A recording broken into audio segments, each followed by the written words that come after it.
Now, Germany has joined the list of countries reporting Omicron as the dominant coronavirus variant, now accounting for more than 70% of all new cases.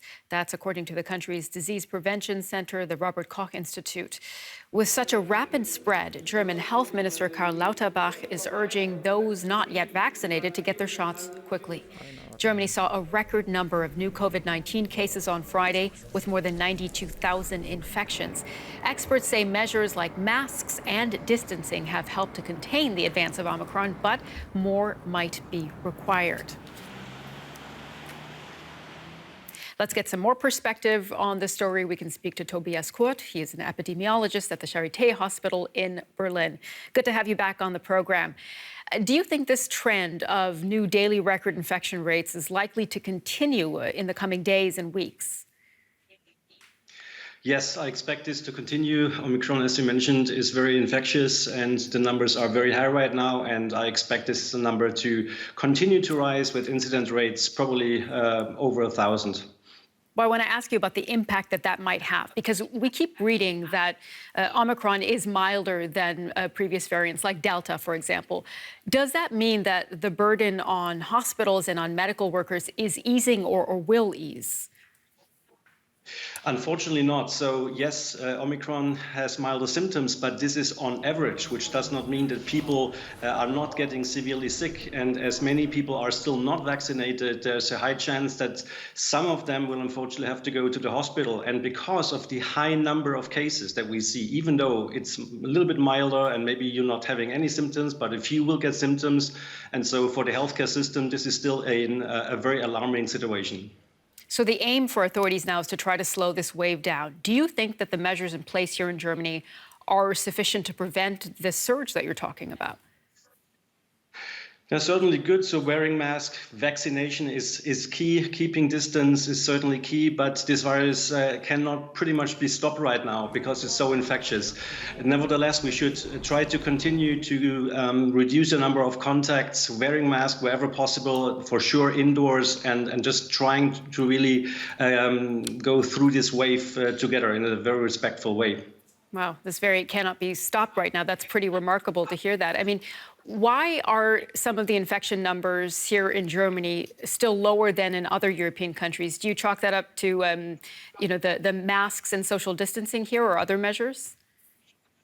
Nothing is difficult to say. I don't think that the numbers are, if you're looking across several weeks, will not be that different than other surrounding countries from Germany. It certainly started a bit later. We have seen this also in the second wave, but I don't think there's a clear difference compared to other countries. We'll have to leave it there. Tobias Kurt, epidemiologist at the Charité Hospital here in Berlin. Thank you very much. Pleasure. Thanks for having me. Well, for more on this, I'm joined now by our political correspondent, Thomas Sparrow. Thomas, we're seeing a record number of infections here in Germany, driven by the Omicron variant of coronavirus. How is the country coping? It's in fact, Terry, the third consecutive day that Germany registers record in the number of infections. You mentioned already 90,000, over 90,000 new cases in the last 24 hours.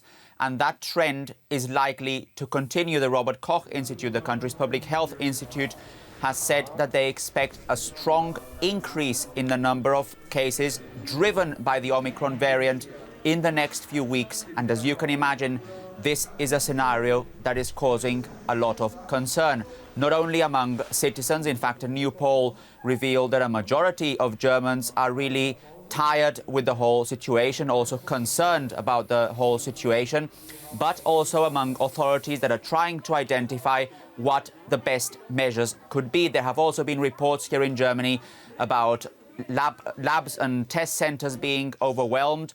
Not all labs and test centers are overwhelmed. In fact, yesterday we were reporting here in Berlin and we went to various testing centers. But there are concerns that if the numbers continue to rise, this could affect Germany's overall coronavirus strategy. And as such, officials are looking very carefully at how these numbers develop in the next few days and weeks. The German government, Thomas, is pushing for mandatory vaccination. It's a highly controversial move. How likely is it that Germany will actually introduce a vaccine mandate? Experts do say that it is highly likely that that measure will be approved. It's important, Terry, to stress that that is a measure that will be decided ultimately by MPs here in the Bundestag, in the German parliament, not by the government as such. So it will be interesting to see how that debate develops in the German parliament.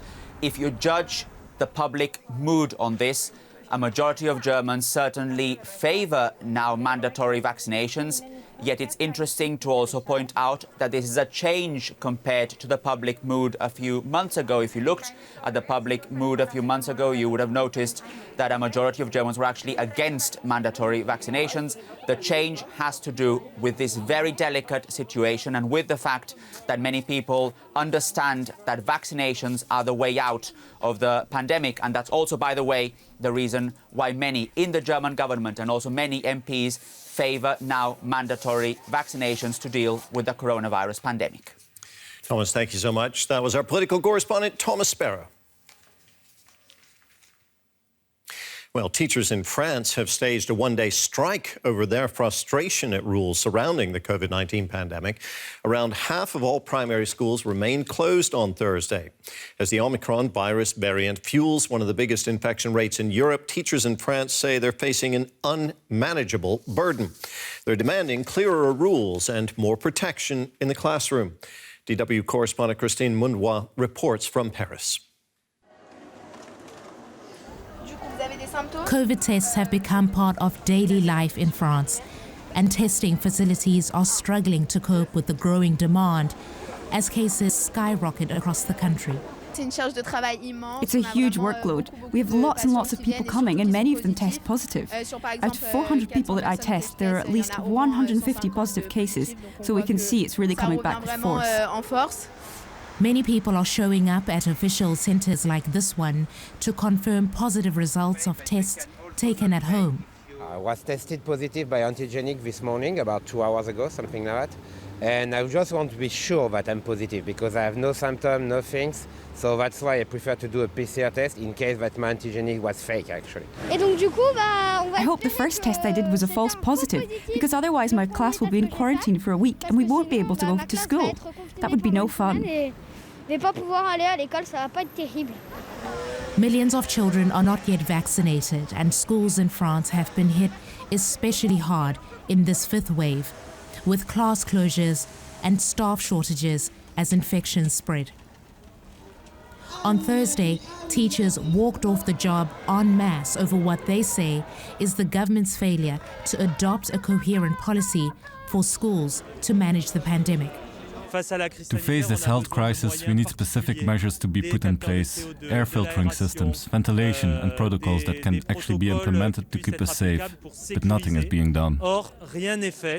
Much of the anger is being directed at the Education Minister, Jean-Michel Blanquer, who provoked outrage by saying you can't strike against a virus. As that virus rages, the government is planning to tighten COVID pass rules to further restrict access to public spaces for those who choose not to be vaccinated. The Delta variant is still circulating within the French population, but the real reason behind the sharp rise in cases is really the Omicron variant, and health experts here say it's going to peak in the middle of January and that's going to be followed by an increase in hospital admissions. The WHO says half of Europe will be infected with Omicron within the next 6 to 8 weeks. Authorities in France are hoping that the 30 million booster doses already administered here will help ease the burden on the healthcare system. And here's a look at some of the latest developments in the coronavirus pandemic worldwide. Washington wants to double its purchase of COVID-19 rapid tests to 1 billion as the U.S. struggles with the Omicron variant. Spain will cap the cost of COVID self-testing antigen kits at just under €3. The government has come under increasing pressure over high prices. Poor countries turned down around 100 million donated COVID-19 vaccine doses last month. The UN says that was mainly due to the vaccines nearing their expiration dates. To India next, where COVID-19 infections are on the rise. The new wave is being driven by the Omicron variant, with more cases recorded on Thursday than at any other time in the last 236 days. Now, if you look back at the number of cases over the last year, we see the big spike in May that caused so much trauma.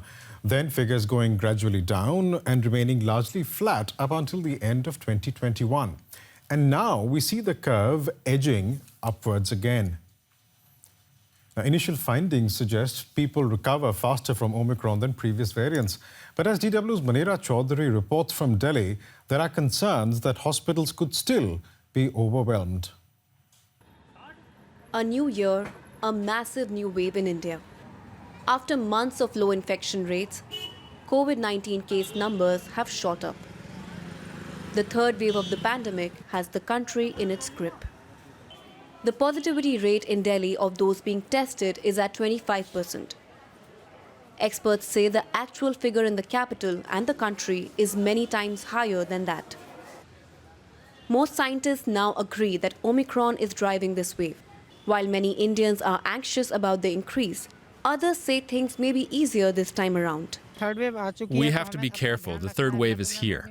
I'm here at the hospital with my mother, who's a patient. We have to take extra care here because it's quite crowded. I've been hearing that this time the virus is spreading much faster than before, but I don't think it is as dangerous because people are recovering quickly at their homes. Dr. Karthikeya Kohli says the severity of symptoms and rate of hospitalization may be low with Omicron. But people still need to be very cautious. Delta involved the lungs quite a lot, whereas in this one it is only related to the upper respiratory tract. Hence the symptoms are faster, quicker, and the recovery is quite fast actually. But he warns that given the speed with which the virus is spreading, people are still at risk, especially older people and those with pre-existing conditions.